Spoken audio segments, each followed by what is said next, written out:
안녕하세요. 박종선 목사입니다. 오늘은 광야의 인생들 8번째 시간 엘리야의 광야에 대해서 알아보겠습니다. 강의를 시작하기에 앞서서 이번 주일까지 숙제 제출하시는 거 다 알고 계시죠? 너무 부담을 가지진 않으셨으면 하고요. 편안하게 생각나는 대로 적어주시면 좋을 것 같습니다. 문의를 주시는 것 중에 하나가 꼭 손으로 적어서 제출해야 되는가 물어보시는데요. 그렇지는 않습니다. 컴퓨터 사용이 가능하시면 컴퓨터로 적어서 출력해서 주셔도 되고, 또 핸드폰으로 적어서 주셔도 되는데, 어, 제가 그렇게 말씀드린 이유는 공부하시는 분들 중에 컴퓨터나 핸드폰 사용이 어려우신 분들 있으셔서 손으로 적어도 된다 이렇게 드린 말씀입니다. 가능한 모든 방법을 통해서 저한테 전달만 해주시면 되거든요. 그래서 컴퓨터로 적으셔서 카톡을 보내주셔도 되고 이메일로 주셔도 되고 아니면 손으로 적으시거나 출력해서 신방 전사님께 주시면 제게 전달이 되니까 이번 주일까지 꼭 제출해 주시기를 부탁을 드리겠습니다. 자, 그러면 엘리야의 광야에 대해서 함께 은혜를 나눠보도록 할 건데요.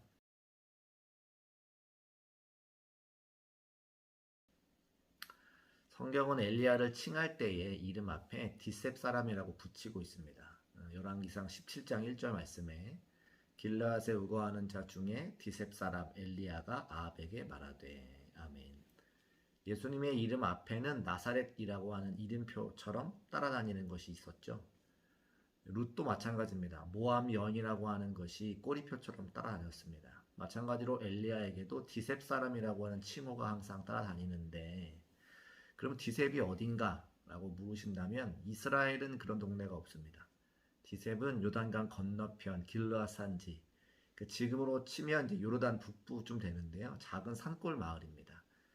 나사렛이라고 하는 이름 없는 촌동네에서 예수님 나오신 것처럼 디셉이라고 하는 촌동네에서는 엘리야라고 하는 예언자가 나왔습니다. 우리식으로 말하면 개천에서 용난 것이죠. 엘리야는 창세기에 나오는 멜기세덱처럼 계보가 없습니다. 시작도 끝도 알 수 없는 사람이에요. 갑자기 혜성처럼 등장했다가 죽지 않고 하늘로 사라지는 다소 미스테리한 인물입니다. 그렇게 엘리야가 별로 내세울 것이 없는 사람인데 하나님은 그런 사람을 불러서 예언자로, 선지자로 사용하십니다. 예언자 중에서, 선지자 중에서 가장 유명하고 존경받는 선지자. 메시아가 오기 전에 엘리야 같은 예언자가 먼저 올 것이라고 예언한 바로 그 사람. 예수님 만나기 위해서 변화산에 모세와 함께 나타났던 사람. 죽음을 보지 않고 하늘로 올리워진 사람. 엘리야가 그런 인물인데 성경은 그가 평범한 디셉 사람인 것을 강조하고 있습니다. 옛날에 노태우 대통령 시절에 이런 선거 문구가 생각이 나는데요. 나 이 사람 믿어주세요. 보통 사람의 위대한 시대 이런 선거 문구를 통해서 당선이 되었던 생각이 제가 납니다. 우리 모두 마찬가지죠. 우리 모두 보통 사람입니다. 우리가 교회에 출석하니까 목사님, 장로님, 권사님, 집사님으로 불리는 것이지. 사실 지하철에서 다른 누군가가 우리를 부른다고 하면 우리가 어떻습니까? 아저씨, 아줌마 이렇게 우리를 부르잖아요. 그런 평범한 우리들을 자녀 삼아 주시고 세상에서 가장 귀한 존재로 여겨주시는 하나님의 은혜가 얼마나 큰지 생각해 볼 수 있다는 것입니다. 엘리야도 마찬가지죠. 디셉이라고 하는 이름도 알 수 없는 평범한 동네에서 태어난 그가 하나님께서 함께 하시니 크게 쓰임받는 선지자가 되었고 하나님께서 붙잡아 주시니 1대 850으로 싸워서 이기는 사람이 되었잖아요. 사랑하는 여러분 하나님께서 붙들린 바 하나님께서 붙들어 주시는 사람이 되셨습니까? 아니면 하나님의 자녀가 되셨습니까?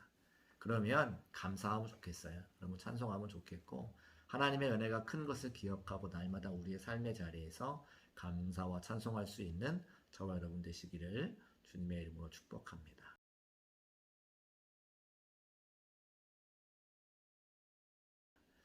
엘리야 선지자가 역사의 무대에 등장했을 때는 아합 왕이 북이스라엘을 다스리던 때였습니다. 그래서 아합은 시돈의 공주인 이세벨과 결혼을 했는데 이세벨은 아합으로 하여금 사마리아에 바알 신전을 세우게 하고 적극적으로 바알 신앙을 전파했던 것으로 보입니다.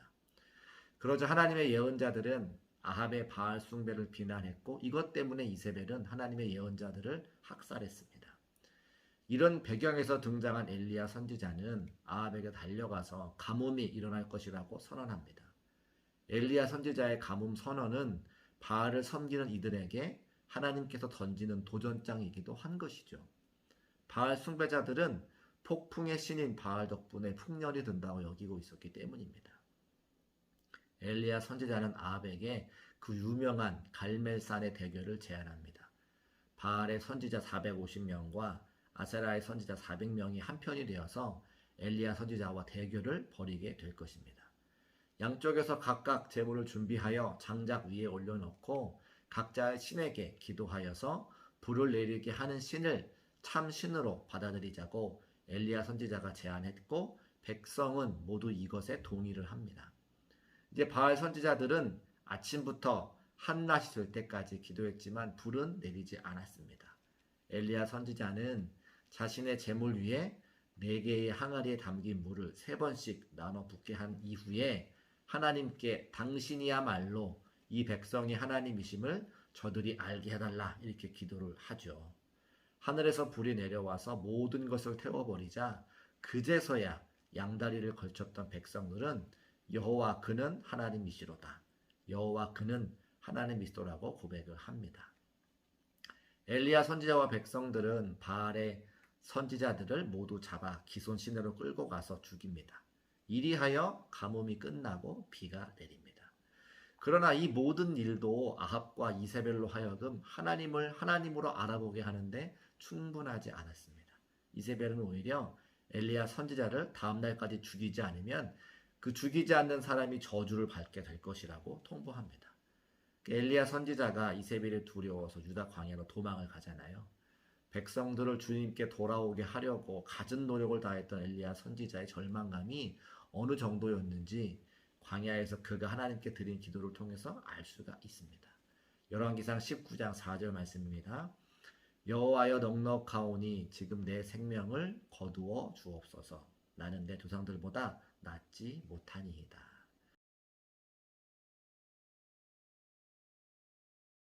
살고 싶지 않고 죽고 싶다는 것입니다. 어제까지만 해도 용기가 충천했던 릴레아였는데 오늘은 기가 죽어 있어요. 어제까지는 목숨을 걸고 싸웠는데 순교자가 될 각오를 했는데 그런데 지금은 패배자의 모습으로 로뎀나무 그늘 아래 쭈그리고 앉아 있습니다. 어제까지는 기도하는 사람이었습니다. 그런데 지금은 탄식만 하고 있습니다. 이것을 통해서 엘리야라고 해서 영적으로 항상 충만해 있었던 것은 아니구나. 그도 실족할 때가 있었고 낙심할 때가 있었고 죽고 싶을 때가 있었구나.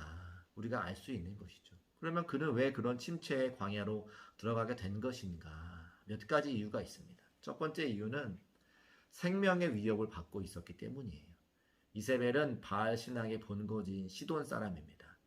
아합 왕에게 시집 올 때에 바알 신을 가지고 와서 이스라엘의 바알 신앙을 전파합니다. 그리고 바알 선지자들을 적극 후원하잖아요. 그런데 어느 날 엘리야가 갈멜산에서 바알 신을 웃음거리로 만들어 버리고 바알의 선지자 450명을 차단하자 화가 머리끝까지 난 이세벨은 엘리야를 죽이겠다고 위협합니다. 바알 선지자 450명과는 당당하게 맞섰지만 이세벨이 죽이겠다고 했을 때에 맞서지 않고 브엘세바까지 도망을 갔습니다. 엘리야가 이세벨을 피해서 도망간 것이 비겁한 행동이었을까요? 믿음이 없어서 그랬을까요? 아닙니다. 죽이겠다는데 피하지 않고 이세벨의 칼에 목을 갖다 대었다면 병거 타고 하늘로 들려 올라가지 못했을 것이죠. 속담인지 잘 모르겠는데 소나기는 일단 피하고 보는 것이라고 누가 이야기하는 것을 제가 알고 있습니다. 모세도 바로에게서 도망쳐 광야로 도망갔습니다. 다윗도 사울에게 도망쳐 광야로 들어갔습니다. 엘리야도 이세벨에게서 도망쳐 광야로 들어간 것입니다. 그러니까 첫 번째 이유는 생명의 위협을 받고 있었기 때문에 엘리야가 도망치는 광야로 들어간 것이죠. 두 번째는 상황이 너무 안 좋았습니다. 엘리야가 어떤 상황에서 사역했는지를 우리는 가만히 생각해 봐야 됩니다. 갈멜산에서의 대결을 한번 생각해 보세요.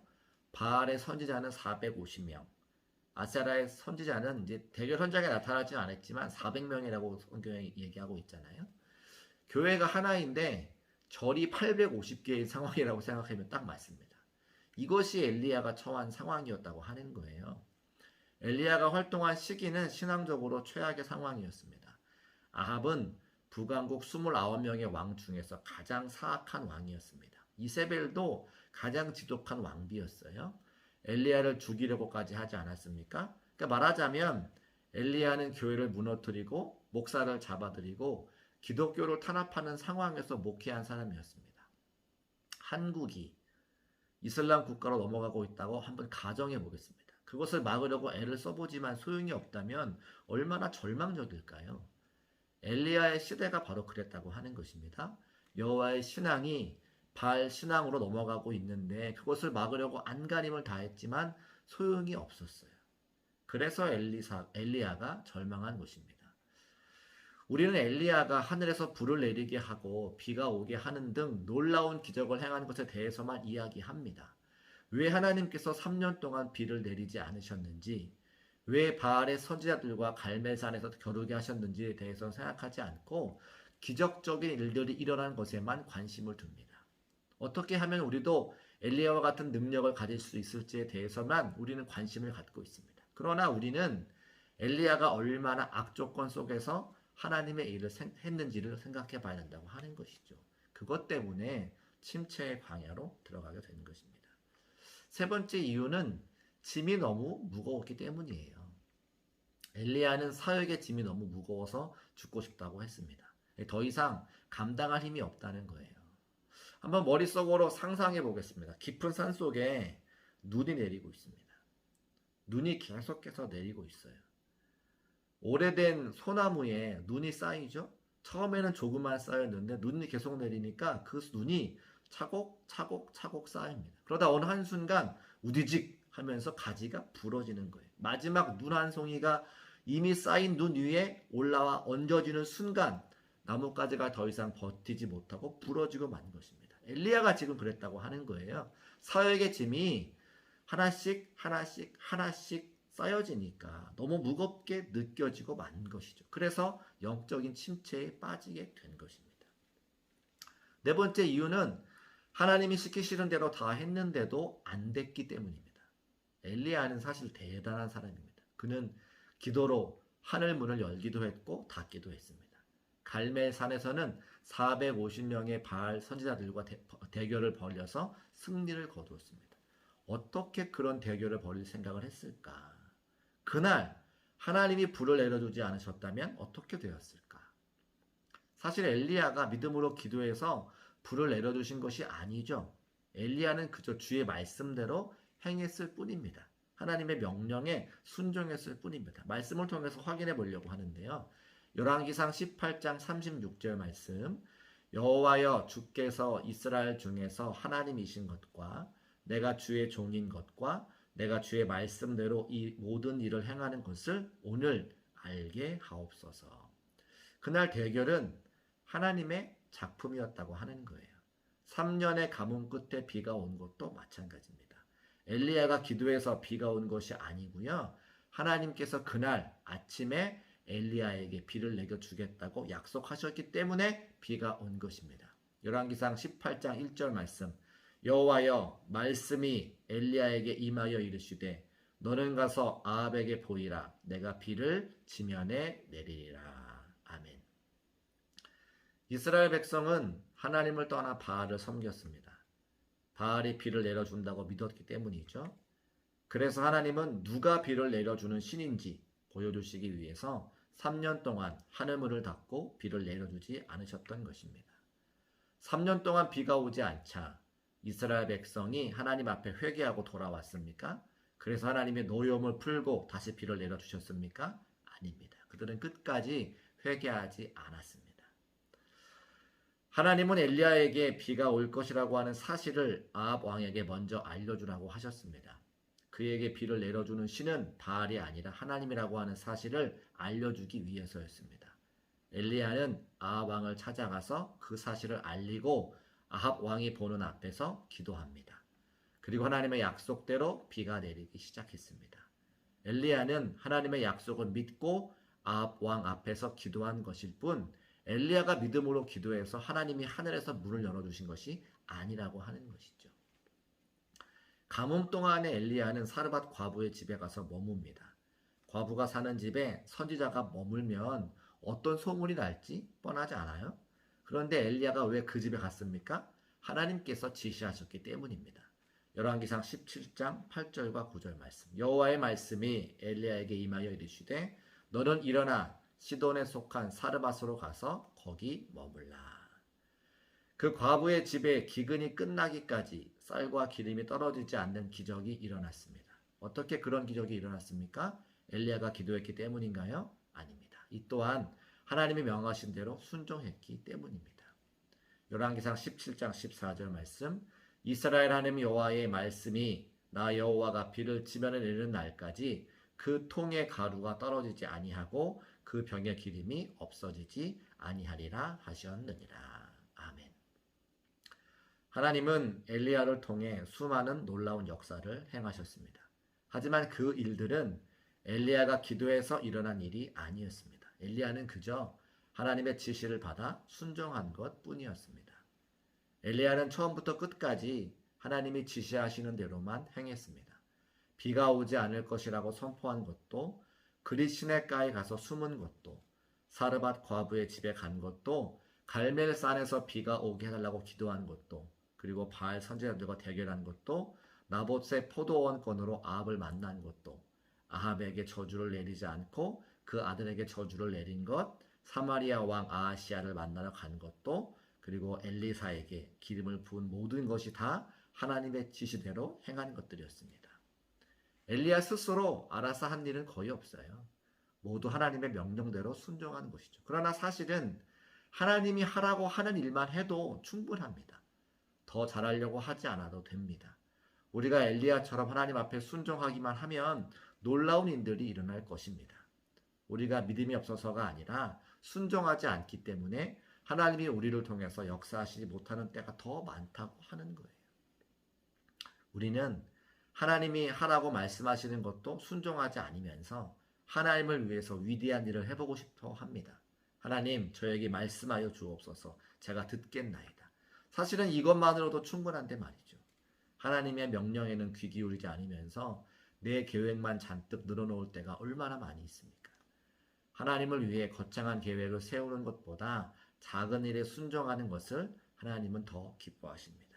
순종이 제사보다 낫습니다. 그리고 순종이 기도보다 낫습니다. 엘리야는 하나님의 명령대로 순종했어요. 그런데 그러면 뭔가 달라져야 되는 것이 아니에요. 뭔가 성과가 있어야 되는 것이 아니에요. 그런데 아무런 성과가 없고 달라지는 것이 없었습니다. 하나님이 호렙산에 올라와 있는 엘리야에게 이렇게 물으십니다. 열왕기상 19장 9절 말씀입니다. 엘리야야, 내가 어찌하여 여기 있느냐? 그러자 엘리야가 이렇게 대답합니다.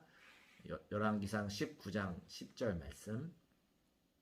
내가 만군의 하나님 여호와께 열심히 유별하오니 이는 이스라엘 자손이 주의 언약을 버리고 주의 제단을 헐며 칼로 주의 선지자들을 죽였음이오며 오직 나만 남았거늘 그들의 내 생명을 찾아 빼앗으려 하나이다. 하나님 말씀하신 대로 다 순종했습니다. 하나님을 위해서 열심히 일했습니다. 그런데 결과가 눈에 보이지 않아요. 하나님이 이게 어찌된 일입니까? 하나님께 묻는 거예요. 그래서 엘리야가 영적인 침체의 늪에 빠진 것입니다. 바알 선지자들과 대결을 할 때에 하늘에서 엘리야의 재물에 불이 임했습니다. 그렇게 해서 하나님이 참 신이심을 증명해 보였습니다. 그러면 그 다음 단계는 모든 백성이 하나님에게 회개하고 돌아와야 되는 일이 아닐까요? 그런데 그런 일이 일어나지 않았습니다. 바알의 예언자가 다 사라졌습니까? 그렇지 않습니다. 바알의 선지자 450명을 처단했지만 그 후에도 여전히 그들은 이세벨을 등에 업고 득세했습니다. 이세벨은 어떻습니까? 하나님이 참 신이심을 깨닫고 하나님께 돌아왔어요? 아닙니다. 그런 일은 일어나지 않았습니다. 엄청난 회개의 역사가 일어날 줄 알았는데 아무 일도 일어나지 않는 거예요. 이렇게 엘리야는 열심으로 사역에 올인했지만 달라진 것이 없었습니다. 그래서 영적인 침체에 빠지고 말았다는 것입니다. 또 엘리야가 왜 영적인 침체에 빠졌는가? 다섯 번째 이유는 엘리야 혼자 너무 힘들었기 때문입니다. 열왕기상 19장 18절 말씀. 내가 이스라엘 가운데에 7천 명을 남기리니 다 바알에게 무릎을 꿇지 아니하고 다 바알에게 입을 맞추지 아니한 자니라. 아멘. 엘리야는 모든 백성이 다 바알에게 넘어가고 자기 혼자만 남았다고 생각했습니다. 그런데 사실은 7천 명이나 되는 사람들이 바알에게 무릎 꿇지 않고 하나님을 섬기고 있었습니다. 하지만요, 몇십만 명 가운데 다 넘어가고 7천 명만 남았다는 이야기가 희망적인 소식일까요? 절망적인 소식일까요? 그들은 바알 신앙과 싸우는 예언자들이 아니었습니다. 숨어서 겨우 자기 신앙만 지키는 사람들이었죠. 엘리야에게는 자기와 함께 나서서 바알을 대적해 싸울 사람들이 필요했습니다. 그런 사람이 없는 한 바알 신앙은 더욱더 활개를 칠 것이고 여호와 신앙은 더욱더 굴 속으로 깊이 들어갈 것이기 때문입니다. 오늘날 필요한 사람은 숨어서 자기 신앙만 지키는 7천 명이 아니라 나와서 바알과 아합과 이세벨과 싸우는 엘리야와 같은 예언자들이 엘리야에게 필요했다고 하는 거예요. 엘리야는 7천 명의 존재를 왜 몰랐을까요? 그들이 다 숨어 있었기 때문입니다. 몸을 사리고 있었기 때문이죠. 이들은 아마 아합과 이세벨의 눈치를 보며 굴 속에 숨어 있을지 모르겠어요. 그런데 엘리야는 그런 사람이 아니죠. 홀로 남아서 정말 앞장서서 외로운 투쟁을 했던 사람이었습니다. 그리고 결국은 지쳐서 영적인 침체에 빠지게 되었다고 하는 거예요. 사역을 그만둘 생각까지 하게 되었습니다. 이런 일은 모세에게도 있었죠. 그에게 맡겨진 일이 너무 무겁고 감당하기 힘들어서 내려놓고 싶어 했습니다. 그런데다가 백성들은 끊임없이 원망하고 불평합니다. 일이 생길 때마다 다른 사람을 세워서 애굽으로 돌아가자고 했습니다. 얼마나 힘들면 모세도 죽게 해달라는 기도를 하나님께 드렸을까요? 민수기 11장 14절 15절 말씀. 책임이 심히 중하여 나 혼자서는 이 모든 백성을 감당할 수 없나이다. 주께서 내게 이같이 행하실진대 구하옵나니 내게 은혜를 베푸사 즉시 나를 죽여 내가 고난당함을 내가 보지 않게 하옵소서. 어떤 때는요, 하나님이 너무 분명하게 보일 때가 있습니다. 기도하는 것마다 응답해 주시니 신이 나죠. 설교를 들으면 그렇게 은혜가 될 수 없고 목사님을 보는 것만으로 해도 그렇게 좋을 수가 없습니다. 하나님의 사랑과 은혜를 생각만 해도 눈물이 주룩주룩 흘러내립니다. 믿지 않는 사람들을 만나면 지옥으로 가는 그들의 영혼이 너무나 불쌍하고 안타까워서 하나님의 복음을 전하지 않고서는 견딜 수가 없는 때가 있습니다. 입만 열면 아멘, 할렐루야 찬송이 흘러나오죠. 마치 갈멜산에서 하늘에서 불을 내리게 해가지고 바알 선지자 450명, 450대 1로 승리한 엘리야처럼 말입니다. 그런데 어느 순간은 하나님이 안 보일 때가 있어요. 하나님이 멀리 느껴질 때가 있습니다. 하나님이 왜 이런 고통을 당하게 하시는지, 왜 기도에 응답해 주시지 않으시는지 답답하고 낙심될 때가 있습니다. 엘리야가 왜 로뎀나무 그늘 아래 누워서 죽고 싶다고 한탄했는지 그 마음이 내 마음 같을 때가 있다고 하는 거예요. 예배도 드리고 싶지 않고 기도도 하고 싶지 않고 성경도 읽고 싶지 않고 교회에 가고 싶지 않을 때가 있습니다. 그러나 나만 그런 게 아니라고 하는 거예요. 엘리야도 그랬고 영적인 침체에 빠지는 것이 이상한 일이 아니라고 하는 겁니다.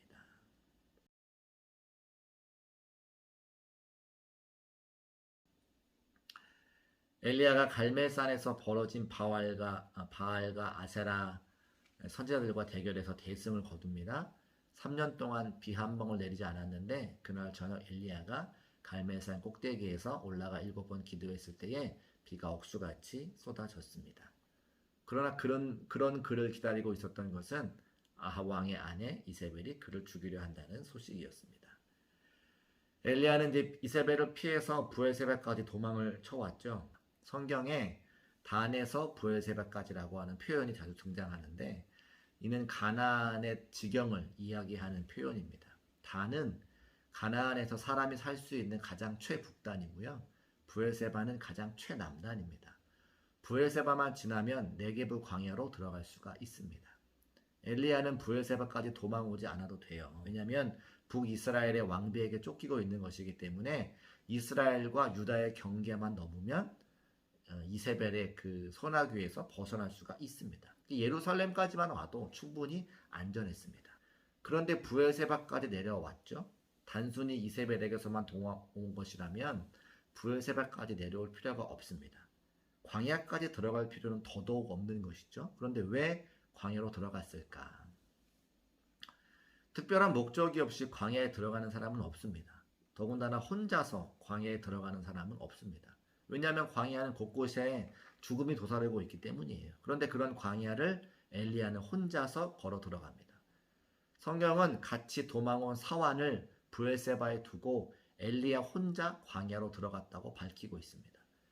죽기로 작정한 사람이 아니고서는 혼자서, 그것도 나귀나 낙타를 타지 않고 걸어서 광야로 들어가는 사람은 없다는 거예요.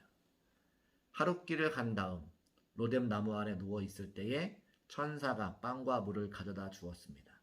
엘리야에게 빵과 물이 떨어졌기 때문에 천사가 가져다 준 것이죠. 만일 천사가 빵과 물을 가져다 주지 않았다면 엘리야는 죽었을 것입니다.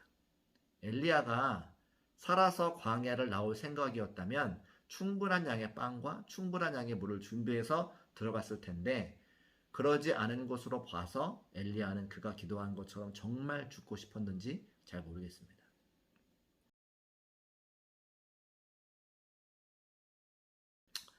광야에서 무서운 것은 하늘에 이글거리는 태양입니다.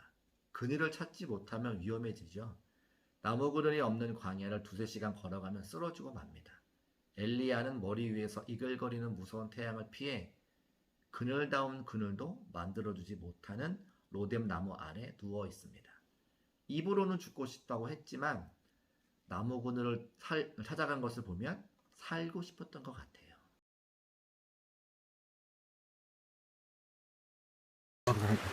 물 아니야 저거? 미치겠네. 저물 아닌가? 지금 그걸 보이는데?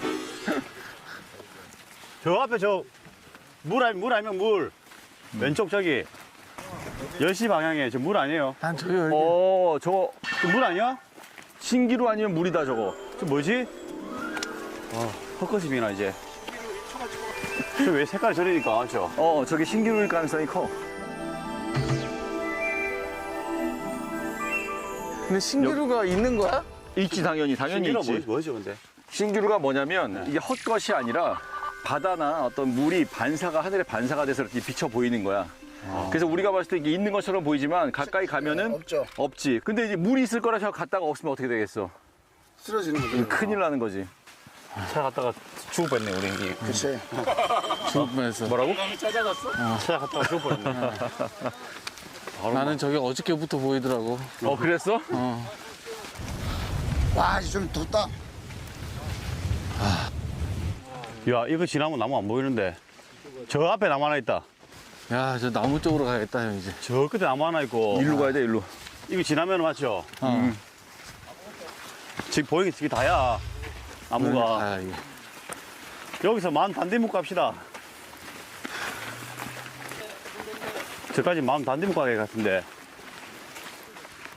아, 약간 머리 아프다. 가서 쉬어야겠다. 진짜? 네. 그럼 쉬자. 네, 그렇게 쉬어야 될 것 같아요. 바로바로 얘기를 해줘야 돼. 네네네. 야, 형, 다음에 어디 나무로 가냐? 저 정면에 저것도 없잖아요. 절대 왼쪽으로 가면 안 돼. 예. 딱 하나밖에 저 중간 하나 있어. 무인도 같은 거 하나. 야, 어디를 또 나무 둘 중에 하나 가야 돼. 그래. 저기 가면 그냥 쉬어야겠는데, 이제. 저기 너무 와. 잠깐. 모자 벗고. 네. 오, 갑자기. 시원하니? 네, 갑자기 머리가 약간 아프기 시작했어요. 약간 띵하대. 네, 근데 괜찮습니다. 대장님 저기서 얼마나 오늘 점심 쉬는 건가요? 아니면 그냥 조금 더 쉬는 건가요? 지금 상황으로는 좀 더 가고 싶은데 사실은 근데 앞 상황이 지금 도대체 어떤지 보이지가 않아서 야, 진짜 아무것도 없네, 아무것도. 제가 봤을 때 지금은 그래도 한 40도 되지 않을까? 41도, 2도? 여기 나무 그늘에서 잠깐 쉬었다 갑니다. 광야에서는요, 지름길로 가지 않습니다. 멀리 돌아서라도 반드시 오아시스가 있는 곳으로 가야 합니다. 광야에 오아시스가 없다면 누구도 광야에 들어가서 살아나올 수가 없습니다. 광야를 살아남으려면 오아시스를 만날 때마다 반드시 들렀다 가야 됩니다.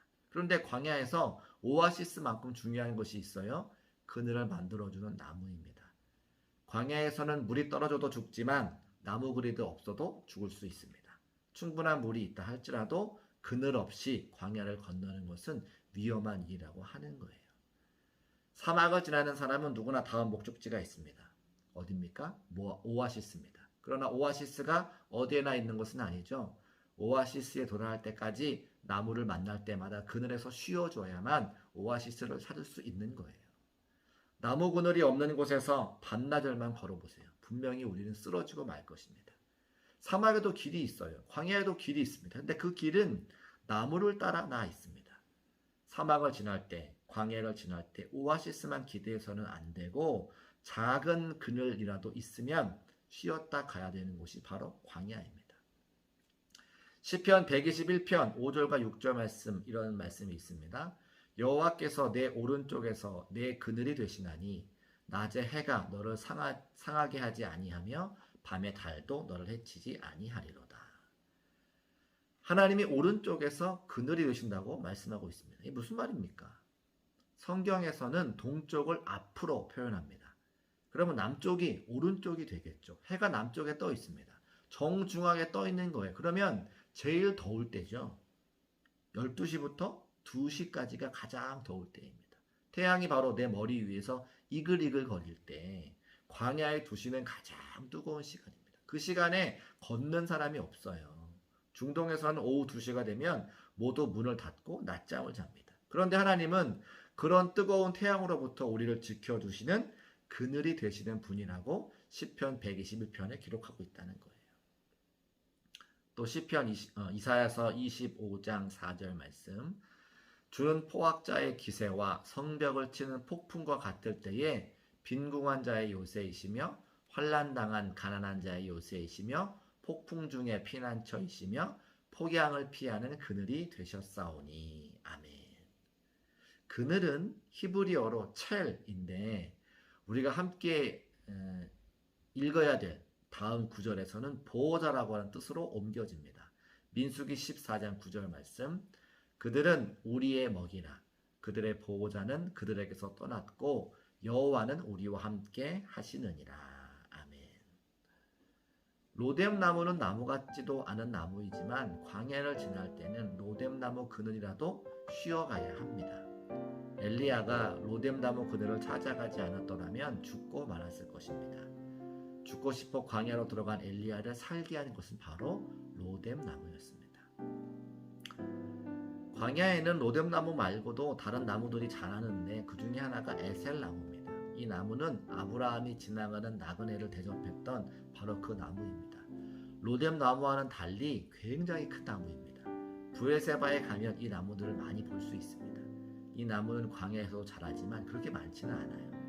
만일 에셀나무가 있었다면 엘리야는 당연히 그 에셀나무 아래에서 쉬었을 것입니다. 우리 대림교회가 에셀나무처럼 큰 나무가 되어서 큰 그늘을 만들어줄 수 있다면 더없이 좋겠지만 때로는 로뎀나무와 같이 작은 그늘밖에 만들어주지 못할 수도 있습니다. 그렇지만 그렇다고 해도 괜찮아요. 광야를 지나는 이들에게는 로뎀나무 그늘도 결코 작은 것이 되지 않다고 하는 것입니다. 우리 교회가 커다란 숲, 대림이라고 해서 커다란 숲이라고 다른 교회 사람들이 이야기를 하더라고요. 저는 우리 대림교회가 에셀나무와 같이 큰 나무가 되기를 정말 기대하고 기도하고 또 축복합니다. 그런데 우리 스스로는 에셀나무와 같은 사람이 될 수는 없습니다.